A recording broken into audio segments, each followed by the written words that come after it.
Hello hi welcome back to my channel Sisir official. Today video వచ్చేసి home made గీని ఎలా prepare చేసుకోవాలో చూద్దాం. అలాగే శీతాకాలంలో అయితే మనకి వెన్నపూస అనేది థిక్నెస్ చాలా ఎక్కువ వచ్చి ఫ్యాట్ ఎక్కువ వస్తుంది కదండి. నార్మల్ సీజన్లో అయితే వెన్నపూస అనేది థిక్నెస్ చాలా తక్కువ వస్తుంది. కొంతమందికి అయితే వెన్నపూస అనేది అస్సలు పట్టదండి. సో ఈ టిప్స్ కూడా అయితే నేను మీతో షేర్ చేసుకుంటాను. ఈ వీడియో అయితే ఫుల్ వర్క్ చూడండి, ఎక్కడ స్కిప్ చేయకుండా. అలాగే మన ఛానల్ ఎవరైనా కొత్తగా చూస్తున్నట్లయితే ప్లీజ్ సబ్స్క్రైబ్ చేయండి.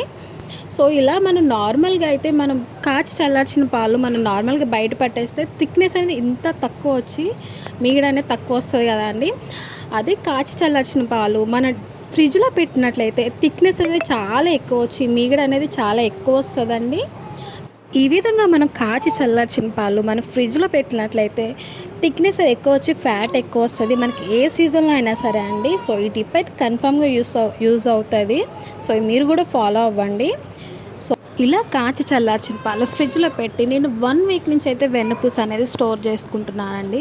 సో మనం వెన్నపూస తీసినంటేనే నెయ్యి ప్రిపరేషన్ చేసుకోం కదా, అది ఎక్కువ అయినాక మనం నెయ్యి అనేది చేసుకుంటాం. కాబట్టి వెన్నపూస అనేది ఎక్కువ రోజులు నిల్వ ఉండి స్మెల్ రాకుండా ఉండాలంటే డీప్ ఫ్రిడ్జ్లో పెట్టుకుంటే చాలా ఎక్కువ రోజులు ఉంటుంది, ఎటువంటి స్మెల్ అనేది ఉండదు. అలాగే మనం పాలు తాగేటప్పుడు మీగడ అనేది ఫిల్టర్ చేసుకుంటాం కదండి. సో ఆ మీగడ కూడా మనం ఇలా స్టోర్ చేసుకున్నట్లయితే ఒకే దాంట్లో మనకి నెయ్యి ప్రిపరేషన్కి ఎక్కువ యూజ్ అవుతుందండి. సో మన నెయ్యిని ఎప్పుడు ప్రిపేర్ చేసుకుంటామో అప్పుడు మనం ఫ్రిడ్జ్లోంచి వెన్నపూస అనేది బయట పెట్టి రూమ్ టెంపరేచర్ వచ్చే వరకు అయితే ఉంచాలి. సో అలా రూమ్ టెంపరేచర్ వచ్చాక ఒక 2-3 అవర్స్ బిఫోరే మనం పెరుగు అనేది ఇందులోకి వేసుకొని బాగా కలుపుకోవాలండి. మనకి వీలైతే కొంచెం టైం ఎక్కువ ఉంటే నైటే మనం పెరుగు అనేది యాడ్ చేసుకుని మార్నింగ్ మనం నెయ్యిని ప్రిపేర్ చేసుకుంటే చాలా బాగా వస్తుందండి. సో ఇలా బాగా మిక్స్ చేసి కలుపుకోవాలి. ఇలా కలుపుకున్నది మనం ఒక మిక్సీ జార్లోకి అయితే ట్రాన్స్ఫర్ చేసుకుని ఇదంతా గ్రైండ్ చేసుకోవాలండి. మరీ ఎక్కువ గ్రైండ్ చేయొద్దు, మనం వేసామన్న పేరుకి వేసి గ్రైండ్ చేయాలి. సో ఇలా వేసాక చూసారా ఎంత మెత్తగా అయిపోయిందో. ఈ నెయ్యి ప్రాసెస్ అంతా చాలా సింపుల్ ప్రాసెస్ అండి. చాలామంది అయితే నెయ్యిని ప్రిపేర్ చేసేటప్పుడు ఈ వెన్నపూసలు హాట్ వాటర్నైనా కూల్ వాటర్నైనా లేదా ఐస్ క్యూబ్నైనా యాడ్ చేయడం అలాంటివి చేస్తారు. సో అలాంటివి ఏమీ అవసరం లేదండి, చాలా సింపుల్గా అయితే మనం చేసుకోవచ్చు. ఎటువంటి పని లేకుండా మన హ్యాండ్కి కూడా అసలు వెన్నపూస చేసేటప్పుడు అంటుకోదండి. ఈ విధంగా మనం గ్రైండ్ చేసుకున్నాక వేరే గిన్నెలోకి అయితే తీసుకుని మనం ఇదైతే స్టవ్ మీద అయితే లో ఫ్లేమ్లో మాత్రమే మనం హీట్ చేసుకోవాలండి. వెన్నపూస నుంచి నెయ్యి వచ్చే వరకు అయితే మనం హీట్ చేసుకోవాలి. అడుగంటకుండా మధ్య మధ్యలో అయితే మనం తిప్పుతూ ఉండాలని గరిటెతో.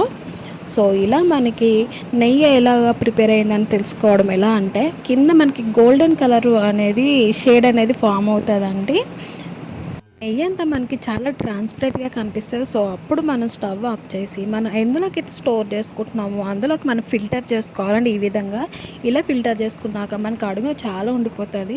సో ఇదంతా మనం ఏదైనా గోడ కాంచుకొని మనం ఒక మార్నింగ్ వరకు అయితే ఉంచుకుంటే ఈ విధంగా వచ్చేస్తుంది. ఇది కూడా మనం ఫిల్టర్ చేసుకున్నట్లయితే ఈ విధంగా పూసగా అయితే నెయ్యి అనేది వచ్చేస్తుందండి. చాలా క్వాలిటీగా స్వచ్ఛమైన నెయ్యి అండి ఇది వచ్చేసి.